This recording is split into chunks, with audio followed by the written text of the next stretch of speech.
A gente estava falando do monte, do clamor. Tem gente que elege o monte como lugar para subir, para fazer um clamor. E eles dizem, eu fui levantar um clamor no monte. Como se subir aquele monte fizesse da oração dele alguma coisa que chega mais perto de Deus. É uma mentalidade bem pequena mesmo, bem pagã, bem não desenvolvida, não evoluída. Não aprenderam ainda com Jesus a internalização desse princípio, que mulher não é nem neste monte, Gerizim, nem no monte Sião, em Jerusalém, onde se deve adorar a Deus. Deus é Espírito. Entra no teu quarto e fala com teu pai que está em secreto, e teu pai que vem em secreto te responderá. Fala com Jesus. Ele mesmo diz, clamem a mim. Até hoje nada tendes pedido em meu nome, pedi e recebereis, para que a vossa alegria seja completa. Ele diz no Evangelho de João, no capítulo 14, no capítulo 15, no capítulo 16, no capítulo 17. Superabunda isso, peçam, falem comigo. Não tem nada a ver com lugar, nem com geografia, não tem lugar melhor, nem lugar pior. O melhor lugar é onde eu posso estar sozinho, sem ser interrompido. Mas mesmo que eu não tenha esse lugar de não interrupção, eu posso estar no meio de uma torcida organizada. A minha oração é no meu coração. Tem a ver com a minha atenção de coração a Deus, com a sinceridade do meu clamor, da minha busca, da minha entrega, da minha confiança, da minha disposição de fé na presença de Deus. Isso é a única coisa que faz diferença. Você pode estar num escafandro, no coração do Pacífico. Você pode estar no cachalote, no ventre do grande peixe, como Jonas, coroado de algas nas cabeças, num dos estômagos do cachalote, e orou ao Senhor e disse que orou a Deus e entrou no seu santo templo, na presença de Deus, na barriga do grande peixe, no coração dos mares. Então não tem lugar melhor nem pior. A única coisa que favorece é a sinceridade, a verdade, a honestidade, a transparência do coração. É só isso. O resto é fetichismo, o resto é superstição, o resto é teologia de manada, como todo mundo faz, a gente faz. O resto é crendice, porque o nosso pastor diz que faz isso e sobe para orar, e quando está lá em cima, até a grama fica chamejante, como eu já ouvi tantos dizerem, não, no monte onde eu vou orar, no final até o capim fica resplandecente. Tá legal, cara. Uma chuva de vagalumes, ou qualquer outro efeito, mas não é porque é uma montanha. Na montanha também é onde os traficantes habitam, é onde muitos males são urdidos, dependendo do lugar e da cidade. Não tem nada místico a respeito de nada disso. Como o vale não é um lugar de tormenta, é só um lugar, uma topografia baixa, ou a planura ou a planície. Não tem nenhuma topografia melhor e nem pior na face da terra. Existem eleições que a gente faz e projeções mentais que a gente descarrega na direção desses lugares. Mas não é o lugar que vai fazer com que eu seja mais ouvido ou menos ouvido. A montanha é boa como um lugar de distanciamento do cotidiano. Assim como uma gruta, assim como um deserto, que Jesus escolhia bastante. Aliás, na vida de Jesus, ele procurou muito mais os desertos e as grutas dos desertos para orar do que qualquer outro ambiente. O que importava era a solitude, era a tranquilidade, quando ele podia escolher. Mas quando ele não podia escolher, nenhuma circunstância o atrapalhava, porque Orar é em todo o tempo no Espírito.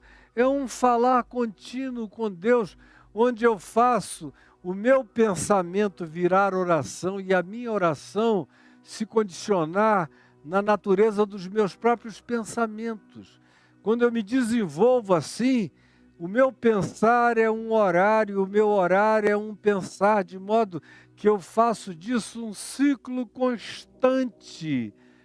A minha melhor elucubração viaja por dentro da minha devoção de oração na presença de Deus. Eu penso na presença de Deus. Eu filosofo na presença de Deus. Eu elocubro na presença de Deus. Eu concluo diante de Deus. Eu raciocino e aprendo qualquer coisa que eu aprendo diante de Deus. Não tem nada que eu faça sem ser na presença de Deus, de modo que qualquer pensamento meu eu transformo em oração. E aquilo que não possa se sustentar diante de Deus como uma oração íntegra é algo no que eu não devo nem pensar. E eu me educo há muitos anos para nessas coisas nem pensar, ao contrário. Fazer como Paulo mandou aos Colossenses, escolher no que pensar.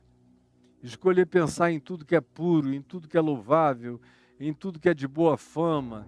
Se alguma virtude há, se algum louvor existe, diz Paulo, seja isso que ocupe o vosso pensamento, ao invés de pensarem em ludíbrios, em enganos, em trapaças, em tramóias, em teorias da conspiração, em elaborações negativas sobre o que o outro deve estar pensando a meu respeito, planejando contra mim. Tem gente que vive disso o tempo todo e fica doente disso toda hora. Eu posso ficar doente de qualquer coisa, mas disso não. Disso não. Porque a minha mente não viaja por aí. E os que convivem comigo sabem que a minha mente não viaja por aí. Eu não me entrego a esse tipo de raciocínio. Não é assunto para mim, não é pauta para mim, não é interesse meu conversando. E muito menos é assunto para minha reflexão, para o meu pensamento, para minha elaboração, para minha elucubração, para minha filosofação, de qualquer que seja a natureza. Não é por aí que eu viajo. Não é mesmo, e Deus sabe, e os principados e potestades sabem, os anjos sabem, e a minha mulher sabe, e os meus filhos sabem, e quem quer que conviva comigo, sabe. E eu digo isso com toda sinceridade, olhando nos seus olhos, sem nenhuma hipocrisia. Na verdade, na luz do Senhor. Clamando, quanto tempo faz que você e Jesus não têm colóquios de verdade? Você até ora mais para as pessoas da sua congregação do que para Deus. A maioria das pessoas que eu conheço não oram a Deus, elas oram para as pessoas da congregação ouvirem. Ouvirem, elas gritam. Por isso elas, na maioria das vezes, oram apenas as coisas que não têm profundidade, que não têm interiorização, que não têm nenhuma relação com as verdades do coração, porque essas mesmas, elas não querem colocar para fora. Elas só oram acerca daquelas coisas que podem ser temas muito básicos. Quando é alguma coisa que envolva família, falando mal de alguém. Senhor, salva aquele meu marido de coração duro. Ó Senhor, a minha mulher está se desviando da fé. Aí já tem um monte de irmãs que ficam olhando assim, será que vai sobrar para mim? Senhor, eu não aguento mais aquele homem que anda fazendo violência contra mim. Já tem ali uns varões de igreja dizendo, essa mulher deve estar carente, tadinha. Aí já se aproxima, leva ao ponto de ônibus, começa uma conversa. Ixi, meu Deus, eu estou com a idade de Matusalém, de tanto saber de como é que essas coisas acontecem e funcionam. E oram para os outros, oram da cara para fora. Ou oram pedindo dinheiro. Porque aí pelo menos todo mundo fica sabendo que o outro está precisando de dinheiro. Sei lá, se alguém chega e propõe alguma coisa, ou tem algum tipo de vontade ou de agenda oculta onde sobre alguma grana para mim, algum processo, às vezes até espúrio. Mas tem muita gente que só ora em público e só ora gritadamente e só ora para os outros ouvirem. Mesmo que seja um grande clamor. Porque o verdadeiro clamor, ele acontece na solitude. É quando você fala com Deus e bota os bofes para fora. É quando você se vira do avesso para fora. Aqui, eles estão os 13, são 12 clamando e um dormindo, que é Jesus, estão presos dentro de um barco numa tempestade, então não tem alternativa. Mas se estivessem sozinhos com Jesus, cada um ia clamar sozinho: Senhor, olha aqui, nós dois estamos afundando e tu não te importas, estás aí dormindo. Porque também é o que você encontra em Marcos e Lucas, é esse acréscimo: tu não te importa que pereçamos. Estás a dormir enquanto a gente está correndo o risco de morrer. E tu nem notas o nosso estado de perdição. Essa é a oração, esse é o clamor. Mas eu quero insistir com você nisso. Quanto tempo faz que de você para você mesmo, diante de Deus, você não entra no seu quarto, não fecha a sua porta, não fica diante do seu Pai que vem em secreto e não traz diante dele o seu clamor, a sua oração? Quanto tempo faz? Tem uma quantidade absurda de gente que, se for honesta, vai dizer: olha, eu nunca fiz isso. Eu só vou na onda, eu pego jacaré na onda da oração dos outros. Eu vou amém, amém, amém, amém. Eu só sou do amém, do aleluia, do oh glória, junto com os outros. Mas eu mesmo, sozinho, não acontece isso na minha vida nem na minha experiência. E aí, não é de admirar que as pessoas fiquem como as pessoas estão. Ficam esperando salvação de Deus vindo de qualquer lugar. Esperando que venha do pastor, que aí se aproveita disso. Já que você não ora a Deus, não ora a Jesus, não tem vida com Deus nem com Jesus, você tem que ter vida com a congregação, tem que ter vida com a igreja e tem que ficar sob o domínio e o controle do líder espiritual, ou padre poderoso, ou pastor, que se diz poderoso bastante para te oferecer a cobertura dele. Fique sob as minhas asas e você terá a minha cobertura. Se você deixar de frequentar aqui, de dizimar aqui, eu vou recolher as mãos. Olha a presunção do canalha. Eu vou recolher as mãos e você vai ficar sem cobertura.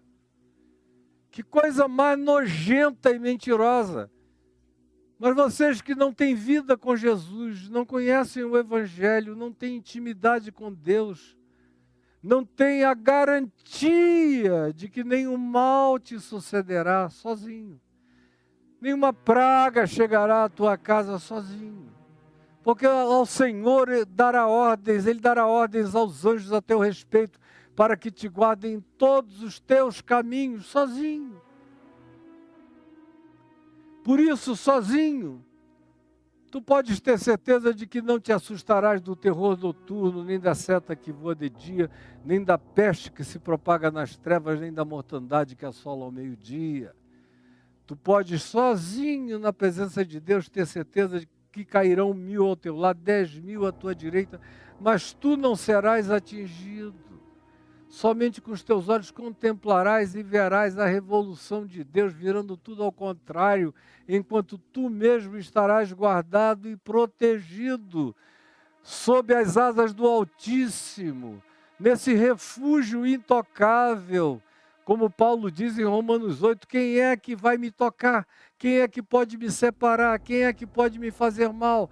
anjo, principado, potestade, poderes, de que natureza, de que abismo, de que elevação, de que dimensão, nada pode tocar em mim. Nada pode me causar dano. Como Jesus garantiu aos seus discípulos: eis que eu lhes dei autoridade sobre serpentes e escorpiões, metaforicamente falando, e sobre todo o poder do maligno. E nada, e ele ainda diz, absolutamente nada vos causará dano. Eu criei nisso quando eu criei em Jesus, isso já veio no combo da minha consciência. De que eu estava para além do toque da mão do diabo, ou de demônios, ou de espíritos malignos, ou de qualquer poder dimensional, em qualquer que fosse o nível deles. Eu estava guardado e protegido, eu tinha me tornado a menina dos olhos de Deus. Não é nenhum narcisismo, tem a ver exclusivamente com a inexplicabilidade do amor de Deus por um cara como eu. E eu criei na bondade, eu criei na graça, eu criei no favor imerecido, eu criei no amor de Deus em meu favor. E em favor de todo aquele que tem essa consciência, essa fé, e que estende os braços na direção certa. E inclusive daqueles que não sabem disso, que não têm a consciência que pela misericórdia de Deus eu adquiri como um privilégio do Evangelho, me informando e me formando nessa natureza de consciência, o que dá uma vantagem extraordinária para viver. Não tem nem comparação. Eu não sei nem como as pessoas conseguem existir e viver sem isso. Eu, pessoalmente, já não conseguiria há muitos anos, sem o que eu tenho. Mas eu vejo, frequentemente, como até mesmo aqueles que não sabem de nada, mas que ousam, dizendo, eu não sei nem para quem eu peço, mas eu peço. Peço. Para quem quer que me veja, que tenha piedade de mim. E aí, toda hora eu vejo a mão de Deus se estendendo, chegando nessa pessoa, tocando, botando, dizendo, eu quero te livrar, fica livre. Eu quero. Aí não adianta vir com aquele argumento dizendo, escuta, e as criancinhas que estão morrendo, e aqui, ali, acolá. Olha, para Jesus tinha gente morrendo também. Enquanto ele ressuscitou Lázaro, tinha um monte de gente morrendo em Israel e adjacências que ele não ressuscitou. Enquanto ele ressuscitou e levantou a filha de Jairo, a menina, a quem ele, levantando da morte, mandou que dessem de comer imediatamente a ela, porque ela era uma adolescente, tinha morrido de inanição. Tinha muita gente morrendo de inanição em volta e ele não ressuscitou ninguém. Leprosos, ele não curou a todos os leprosos que havia à volta dele. Ele mesmo diz, quando disseram, os sinais que tu fizeste lá na Galileia, faze-o aqui também. Ele disse, olha, nos dias do profeta Elias, tinha gente passando fome em Israel todo. Mas ele só levou provisões, azeite e alimento para uma viúva na terra de Serepta, fora das fronteiras de Israel, que nem de Israel era.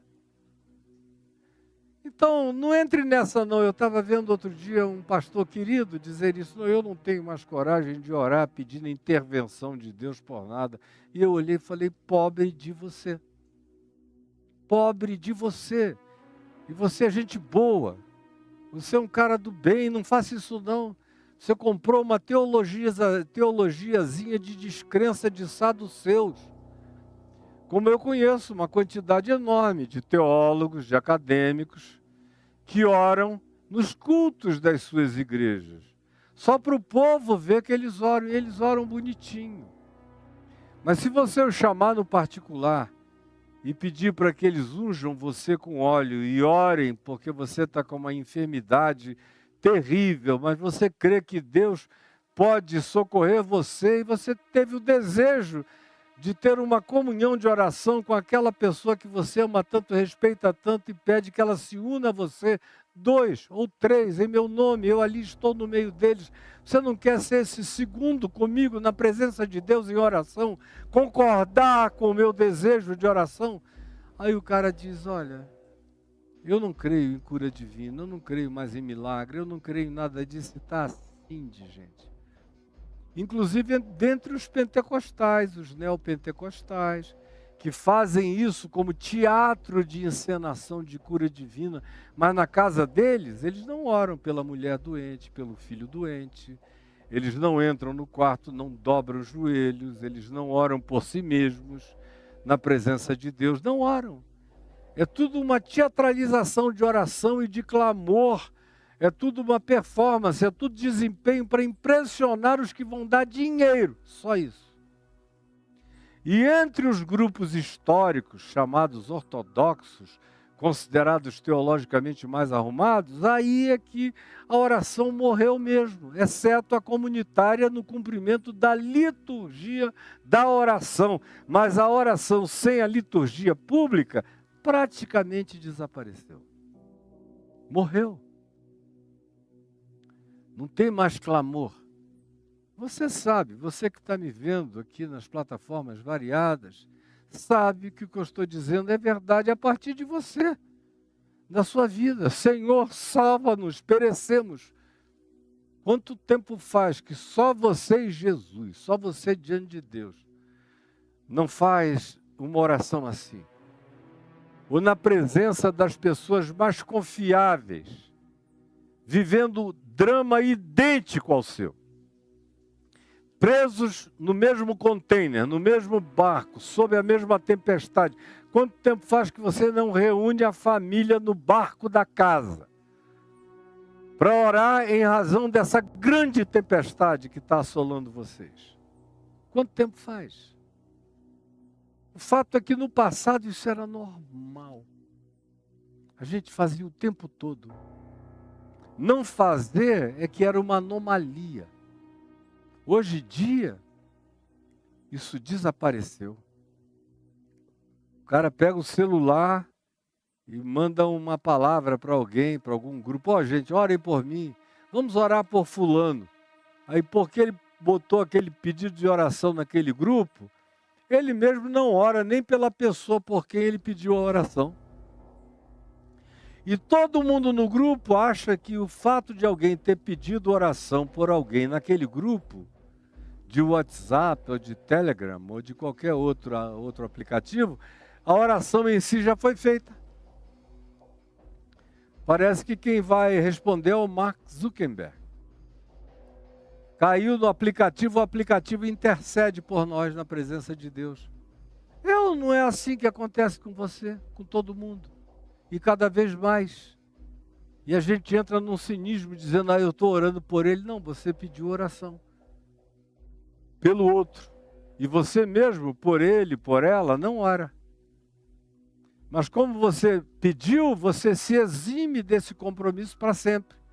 E os que ouviram, do mesmo modo se eximem, porque diz, deve ter gente orando por essa pessoa, mas eu mesmo não vou fazer isso. Não tem mais nem coração, piedade, solidariedade, não carregam mais nenhum tipo de compaixão amiga, fraterna, de interesse que se importa genuinamente pelo outro, que se coloca no lugar do outro para interceder. Isso tudo desapareceu, morreu, virou fóssil, está petrificado. Antes o coração era de carne, virou um fóssil de pedra, mas não é mais coração pulsante, com nenhum tipo de oração clamante diante de Deus. Então o verso 26 diz, acudiu-lhes,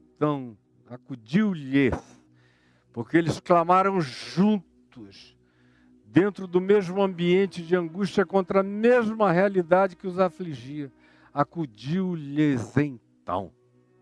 porque pediram. Acudiu-lhe Jesus porque pediram. E é Jesus que diz: pedi e dar-se-vos-á. Nunca pedistes nada em meu nome, pedi e dar-se-vos-á. Pedi para que a vossa alegria seja completa. Aí alguém lê um tratadozinho teológico, aí fala da fome ali, aqui, acolá, onde está Deus que não socorre todo mundo. Então eu tomei uma decisão, daqui para frente eu não oro mais pedindo intervenção de Deus em favor de ninguém, nem de coisa alguma. Você está perdido, garoto, garota, menino, menina, bobinho, tolo. A vida vai te encurralar e você vai aprender a clamar. Aí nesse dia você vai se lembrar de mim e vai me dar absoluta razão em nome de Jesus. Acudiu-lhes então Jesus. E acudiu-lhes com uma pergunta: por que sois tímidos, homens de pequena fé? Por que vocês mesmos não reagem? Por que vocês não confiam? Eu tenho que estar acordado, com o olho arregalado, segurando em vocês, dizendo: oh, ânimo, meus filhos, ânimo. Vocês não acreditam que não dormita nem dorme o guarda de Israel? Vocês não acreditam naquele que guarda vocês, que protege vocês? Vocês não acreditam que para esse que é o Senhor, que é o refúgio bem presente na tribulação, na tempestade, não existe dia melhor nem dia pior, pois para Ele as trevas e a luz são a mesma coisa? Vocês não creem nisso, seres humaninhos de pequena fé, de fé pífia, quase nenhuma? Vocês não creem que a minha mera presença aqui é a garantia da vida e da sobrevivência de vocês? Será que nem a minha presença lhes traz essa garantia? Ou, na mente de vocês, a minha presença é apenas uma presença física? Porque até o dia de hoje vocês ainda não internalizaram o significado da minha presença, mesmo quando a aparência é de sono. Não dormita nem dorme aquele que viaja, que transita e que está com vocês. E eu estarei convosco todos os dias até a consumação dos séculos. Onde estiverem 2 ou 3 reunidos em meu nome, eu ali estou no meio deles.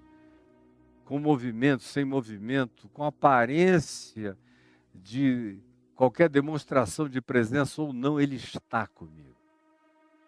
Ele está comigo na tempestade, tanto quanto Ele está comigo no cicio suave, na brisa. Ele está comigo. Eu sou dele, Ele é meu. Nós somos inseparáveis. É isso que Jesus está ensinando. Acudiu-lhes então com essa questão: por que vocês têm tanto medo? Por que vocês sofrem dessa timidez horrorosa e não se apropriam nunca, nunca, nunca da presença de Deus como fator e presença vitoriosa na existência de vocês? Por que não? Vocês preferem elaborar uma teologia da descrença do que uma certeza em fé de Deus para com vocês, para a presença de Deus para com vocês? Quem Ele quiser curar, Ele cura. Quem Ele não quiser curar, Ele não cura. Quem Ele quiser ressuscitar, Ele ressuscita. Quem Ele não quiser ressuscitar, Ele leva para Ele. Agora é você que vai ter uma pautazinha idiota para dizer quanto é que Deus faz, quando é que Deus não faz, para então, justificado nisso, naquilo, ou em estatísticas, dizer que ora ou não ora mais, clama ou não clama mais, ou parou de clamar por causa da sua compaixão pelos pobrezinhos que morreram de fome e de sede sem terem socorro de nenhum lugar? Quando a oração, quem deveria responder era você? Se você tem essa preocupação toda, pegue um avião e vá, pegue um ônibus e chegue, atravesse a rua e dê. Mas pare de hipocrisia, pelo amor de Deus. Eu, todavia, oro por mim pelos meus, pelo mundo, por todos, por quem eu não conheço, por quem eu vejo na televisão, por pessoas que me aparecem na internet. Eu olho e digo: Senhor, tem compaixão. Como um garotinho que eu postei, que está aí no meu Instagram, dizendo que odeia Jesus e que ama o diabo, quer trabalhar para o diabo. Eu sei exatamente em que família ele cresceu, para que casa ele volta todo dia, que tipo de pai ele tem, de mãe, de que igreja ele frequenta, que abuso espiritual, que estupro espiritual ele já sofreu para chegar naquele estado. Eu não sei onde ele mora, eu não sei de onde ele é. Se eu soubesse, quem me conhece sabe que eu já teria tomado uma providência para chegar até a criança e a família dela. Porque eu não só oro, quando eu sei onde é e o que eu posso fazer, eu chego lá. E chego junto. E oro a Deus e busco ser pessoalmente resposta para a oração que eu estou fazendo. Com a minha mão, com a minha tatibilidade mais presente possível. O resto é desculpa. O resto é fracasso da fé sob um suposto arcabouço teológico de piedade humana, de compaixão, que nem sincera e verdadeira é. Porque se fosse, você não falaria a respeito, você se levantaria e iria. E então, levantando-se Jesus, repreendeu os ventos e o mar. Eu sempre amei, desde que eu li a primeira vez, numa análise exegética do texto grego, bem jovenzinho, que a expressão usada aqui era aquela expressão de autoridade absoluta, de um general, de um comandante, de uma realeza, de um senhor, de um déspota, com poderes absolutos, falando com o mar, imediata. Chega! Para! E o vento cessou e as ondas se aquietaram imediatamente. E o mar ficou límpido, flat. Grande bonança. Então eles se maravilharam e disseram, estupefatos: quem é este? Quem é este? Pelo amor de Deus, quem é este? O problema é que vocês ficam dizendo que são de Jesus, mas não sabem quem ele é. Não sabem. O cara estuda anos de teologia, depois sai, continua lendo livros e livros. Toda vez chega um colega e diz: olha, tem um livro novo, bom de teologia, ele vai lá ler. Aí segue aquela moda durante um tempo. Ou qualquer outra coisa que se faça. Busca atualização. Busca até justificação para as suas descrenças cada vez maiores. Por uma razão única e simples. Eles não sabem até o dia de hoje quem é Jesus.